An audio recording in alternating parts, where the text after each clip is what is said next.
So first step is infection. In infection, what they did was they took the viral DNA labeled with the phosphorus 32, and they took the virus which had the coat labeled, coat means protein coat, labeled with sulfur 35, and they allowed infection. After infection, during infection, the genetic material should pass inside, and they wanted to confirm whether it is the DNA entering inside or the protein entering inside. The second step of the experiment is blending. Blending is done in the blender. When slight shaking to the medium is done, this shaking will separate the leftover body portion of the virus from the bacterium. As they separate, now the second step is what? Centrifugation.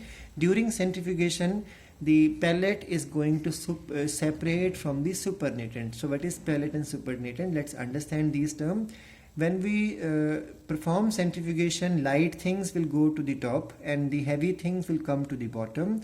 All heavy things are called as the pellets, so they will go to the bottom, and all light things are called as the supernatant. So whatever will float on top is supposed to be the supernatant, and whatever goes or sinks to the bottom is the pellet. Now we all know that the bacteria are heavier compared to the virus, so definitely during centrifugation what will happen is the supernatant will carry the leftover body portion of the virus, and the pellet will carry the bacteria, and pellet will also carry the genetic material which has entered inside, and they wanted to confirm whether DNA enters or the viral protein coat enters inside.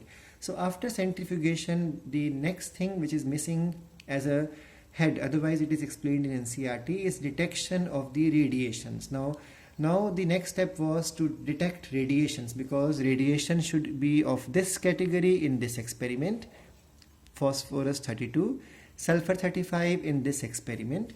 So now what they did was they started to look for the radiations. Now they found in this experiment radiations of phosphorus 32 were coming from inside the bacteria, or you can say the radiations of phosphorus 32 were coming from the pellet, because pellet is at the bottom, and the supernatant had no radiations. That means the protein coat has not entered inside. In this experiment, what they found was, in the second setup, the radiations of sulfur 35 were not coming from inside the bacteria. That means sulfur 35 radiations are not coming from the bacteria. That means supernatant will not show radiation. That means the protein has not entered inside. That means DNA has entered inside. And the second point, radiations were coming from the supernatant, or you can say radiations were coming from the viral coat. This shows protein stays outside and DNA goes inside. By this experiment, the Alfred Hershey and Martha Chase universally made people accept that DNA is the genetic material by performing this experiment in 1952. From the NCERT also, you can see the same experiment has been explained. That their experiment in the NCERT they are using red color and the black color to distinguish between radio labeled portion. Red portion is radio labeled and the black portion is not radio labeled. So in this set of experiments, sulfur 35 is there and radiations are in the protein coat.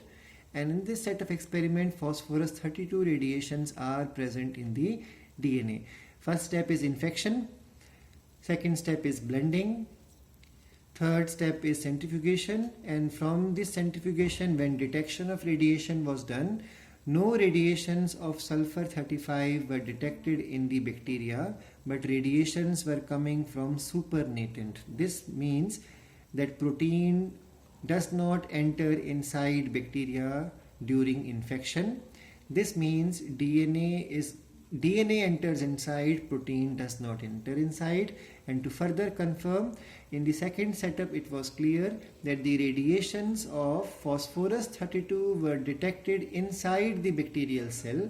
That means DNA has gone inside, and no radioactivity was detected in the supernatant. That means this portion is leftover portion is the protein part and is not the DNA part. So this is how Alfred Hershey and Martha Chase confirmed that DNA is the genetic material. Now the next concept which started was that which one should be the genetic material, because there are two types of nucleic acid we know, DNA and RNA, because we know there are viruses which carry RNA and some viruses which carry DNA. In this experiment what we have understood is that there is a bacteriophage and it carries DNA. So that's why we are saying DNA enters inside, so DNA is a genetic material. But in reality we all know RNA came first.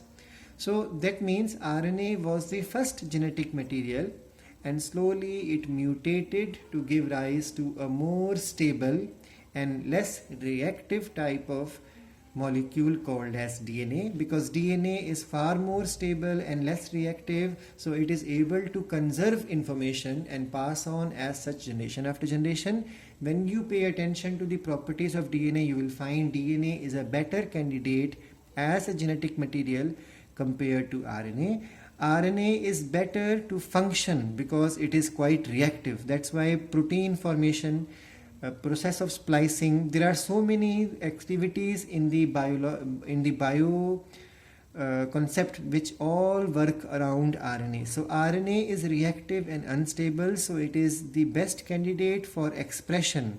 But when it comes to conserving information, DNA is better because DNA is stable. It saves the information as such. So when you read this concept from the NCERT, you will find the same information has been explained in detail, that how DNA is better when compared with the RNA as the genetic material.